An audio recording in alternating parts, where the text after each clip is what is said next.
I've been peculiar my entire life. Here's just a few highlights from my earlier life to confirm my strangeness. Growing up, shut up was inappropriate language in my home, so once, while being antagonized by my older sister, I responded with my most unforgivable curse. You were a shut up.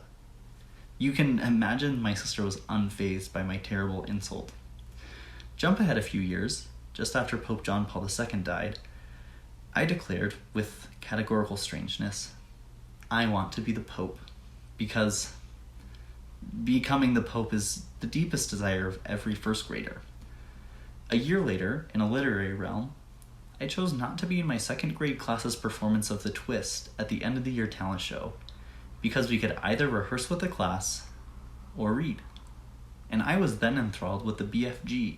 Therefore, forced reading would do me no harm, and actually, I would love to continue on reading, even with your music. Thank you very much. Between my strangeness, my papal dreams, and my love of reading, I've seen literature and faith pull each other throughout my life. But how? In a dance? Or was it more of a fight? Why did both realms draw my attention? What seemed to play between the two that meshed in my heart? I've spent most of my life enamored by books and stories, and by the Catholic Church.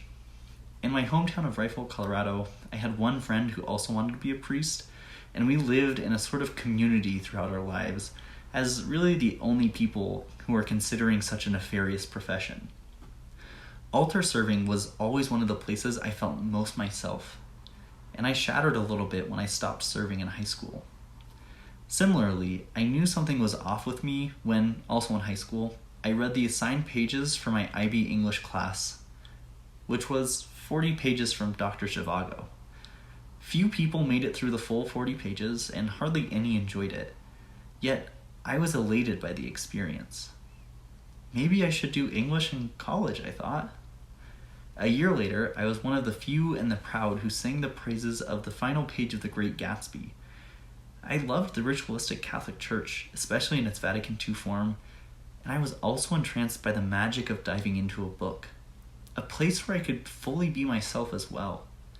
I took note of these places and longed for them, which begins my wondering. What could we do for the world and each other if we paid more attention to the spaces that make us feel fully alive? At Regis University, I've had the opportunity to study both of these aspects, and have usually thought I was following my own trail by reading in a peculiar way. I remember reading The Sound and the Fury and having my eyes opened by the Easter Sunday scene where a black church is consumed by the voice of their preacher, until he was nothing and they were nothing, and there was not even a voice, but instead their hearts were speaking to one another in chanting measure beyond words. A few days later, my heart lit up in a class on German theologian Karl Rahner. While discussing the self-communication of God through the love of one person expressed to the love of the other, such that one expresses the essence of God desiring to love the essence of God in the other, I pulled out my copy of The Sound and the Fury and read to the class the section I just quoted. The two texts communicated to each other through me, and I could hardly contain my joy, even if few others were sure that Faulkner quite connected. Could it really be? Were two of my deepest loves revealing themselves as intimately related right before my eyes? Lucky for my new questions, I also learned to discern at Regis, and now looked back on my experiences of the church and literature and asked, was this the divine calling to me? According to Ignatian discernment, it seemed to me that those two spaces grasped me because they were where I felt most connected. They were thin places where the mystery of God reached out to me and connected the burnings of my heart with hers. As I had first learned to listen for God in the weekly scriptures read at Mass, literature began to open to me as a new place to catch a sound of God whispering to me. After my second year of college, I was drawn ever closer to the union of my faith and literature. At some point in the journey, I needed to write a paper on David Mitchell's Cloud Atlas, and I realized the only thing I wanted to talk about was God. Although I thought it was maybe dorky and a theology paper might not fit in the land of good analysis, I went ahead and wrote, even while pushing back my fears. The essay, titled Metafictional Metaphysics, David Mitchell and the Divine, remarkably came back with praise for my endeavor.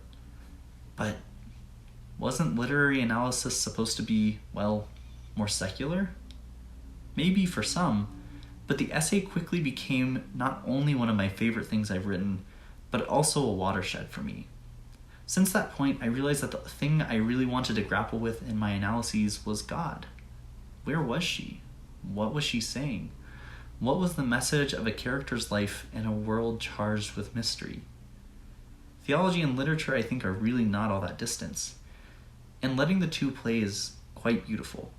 Of course, my love for theology comes from my love for the Catholic Church, a sometimes trying relationship to be sure, but I don't know that that should exclude anyone. I love the Jesuit principle of magis, capital M more, because it's an invitation to see beyond ourselves and to experience the deeper reality of life. I yearn for this sort of more, where knowledge and experience help me to sight the horizon of my conceptions so that I can be opened to a reality that expands and includes rather than keeping out. Theology opens literature so that it reaches a divine destination.